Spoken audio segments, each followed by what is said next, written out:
খুবই গুরুত্বপূর্ণ একটা আয়াত এবং তাফসীরের ভিতরে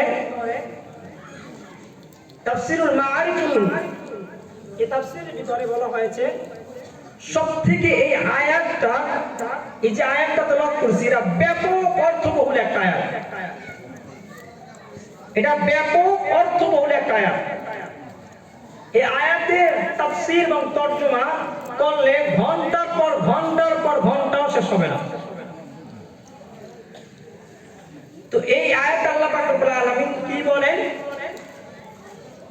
এই আয়াত আল্লাহ তিনটা আদেশ করেছেন এবং তিনটা জিনিস নিষেধ করেছেন। বলেন আয়াতে আল্লাহ তাআলা কি বলেছেন? তিনটা জিনিস আদেশ করেছেন আর তিনটা জিনিস নিষেধ করেছেন। আমি আপনাদেরকে আবারও বলি, কথা খুবই অল্প সময় বলবো, মনোযোগ আকর্ষণ করতেছি। তো তিনটা আদেশ এবং তিনটা নিষেধ আল্লাহ পাক রব্বুল আলামিন এই আয়াতের ভিতরে বলেছেন। কিন্তু এই ছয়টা কথা আপনাদের সম্মুখে বলার সময়ও আমার নাই, আর আপনাদের শোনার মতো সেরকম ধৈর্যও নাই। কারণ আমার পরই প্রধান বক্তা উঠবেন এবং উনি কোরআন হাদিস থেকে তাফসীর পেশ করবেন, লম্বা সময় নিয়ে ক্ষুদ্র জ্ঞান থেকে আপনাদেরকে গুরুত্বপূর্ণ তাকরীর পেশ করে শোনাবেন।